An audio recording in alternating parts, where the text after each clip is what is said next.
Fornhan.Ponsan, enroll now and become part of the story.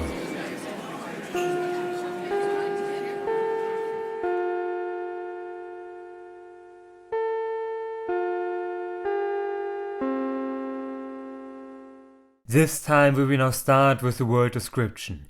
You will need to know how the word is being spoken of to understand what those descriptions mean. And this is one of the easiest parts of magical language. Magical creatures created this language based on the world they see, and therefore is it best at describing visible things over conceptual things. In addition, were these words created when humans still weren't this all-consuming. So nature is easiest to describe, then man-made things. But what you will need to know most of all is how these words will come to be. Magical language is a context-based language, so without context there is no understanding. Knowing how words come to be helps you understanding how magical creatures think, and knowing how magical creatures think helps you to know how words come to be. Our first words will be some of the most important words to know: eat, drink and sleep, the basis to all life's existence. For these words are the two forms used by the different groups of magical creatures. Just like every word is interpretation different depending on the basic worldview of the speaker, with more intelligent speakers also using their own forms sometimes, of course. This means before anything we need to understand in which group the other side falls, to know the meaning of the words. Especially simple concepts will drastically change meaning between different groups. With things standing as they do is the idea of drinking far more universal for those beings you will interact with most. For drinking, the split groups are between those that live in and those that live outside of water.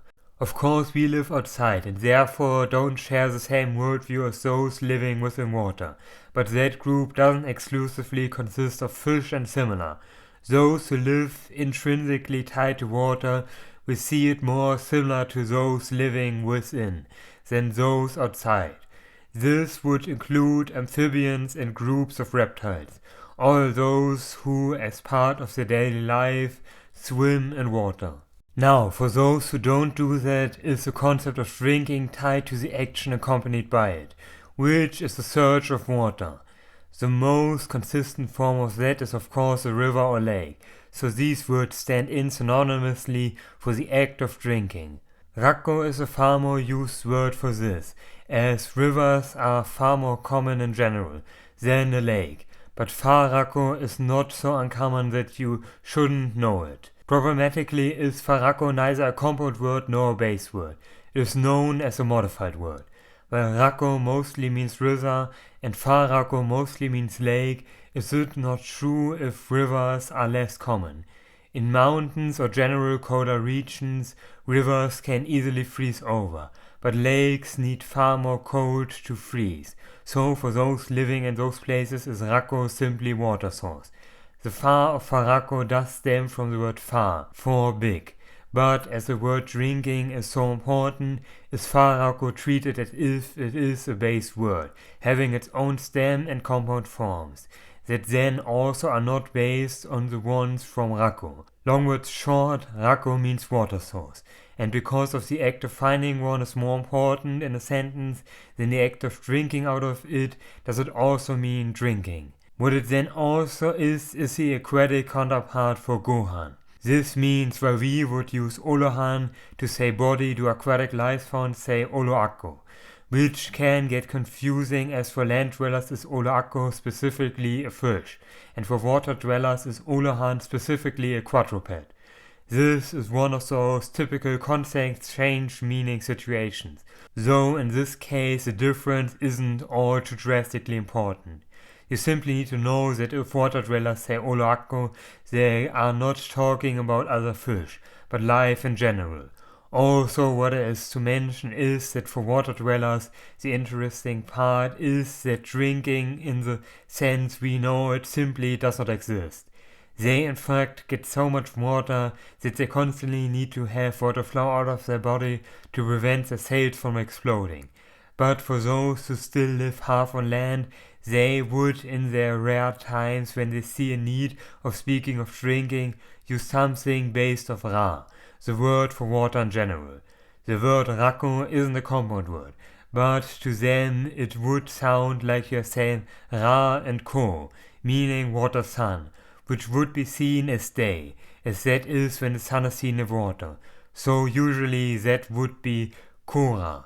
What exactly they would say is up to the being and situation, so I cannot give some clean answer and therefore won't. Another thing that is to mention is that in deserts water is scarce to come by. This means how words are used drastically changes. Instead of water source in the form of loose water, will water come from plant juice and blood. This means drinking and eating will be similar or identical. The word ra also often then refers to these things instead of pure water. But this then drastically changes with the intelligence of the speaker as well, overall being one of the more complex areas in terms of speaking about food, for how rarely you will come by, and therefore not something I will waste time speaking about.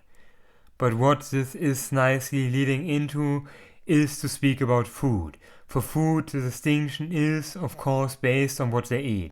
Herbivores will see plants as eating, and carnivores will see animals as eating. Omnivores do both, and will distinguish between the types of food, but that isn't actually making things more complicated. The word klam and biram each are mostly only used by their respective side, with the other side having another word for the one they don't use, showing their different way of thinking. Klam is the word used by herbivores, meaning of course eating and plant therefore, while biram is used by carnivores, meaning eating an animal. On their own, both of these words almost exclusively are used as eating, but inside compound words they often take on the form of plant and animal.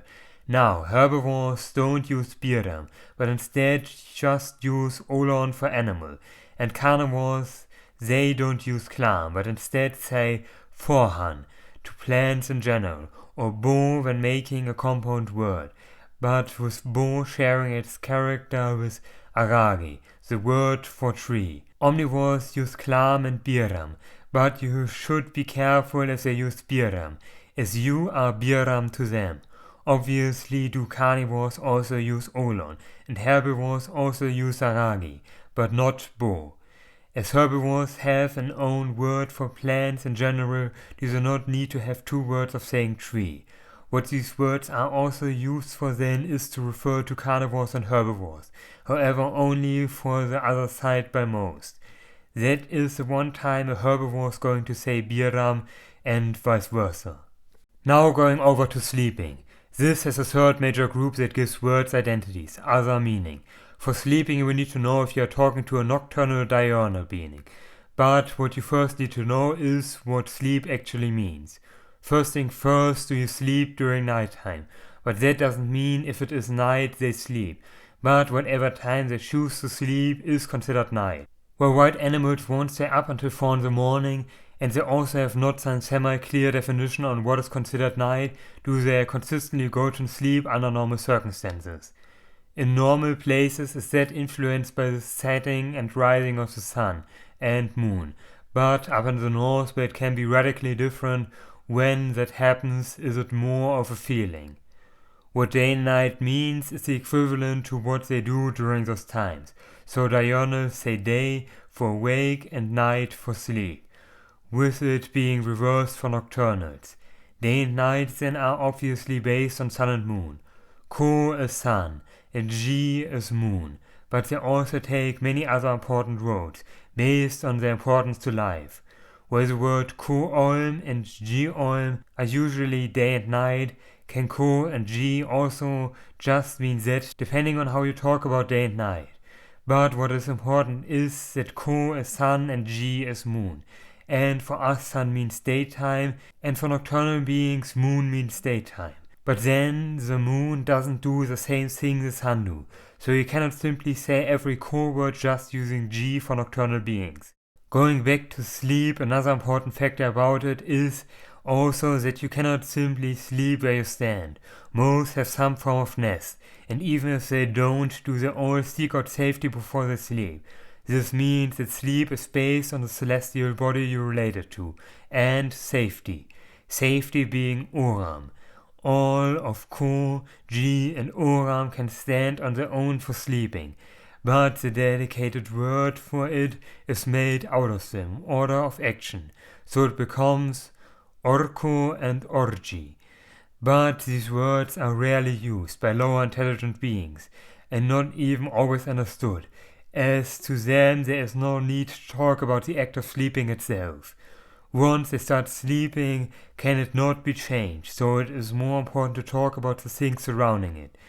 This is why sun, moon and safety are used equivalent to sleep. The final part of this equation then is that eating, drinking and sleeping all stand in for related things. The lower the intelligence, the more general become meanings of words. We may like to make a difference between animal, eating, food and hunting, but to lower intelligent magical creatures, all they need is Biram. What I also omitted for now is Olokon beings, as they don't work after a general schematic like us Olohan beings do. For them will you need to learn words based on their type of magic. And while there are groups they fit in, is this something you will naturally able to understand when you start to understand magical language for Olohan beings, as it follows the same thought processes but with different baselines. What is the most important thing you need to get out of this is that words have identities and meanings. The identity of a word is what on an objective scale it means. Identities are the same between all magical creatures.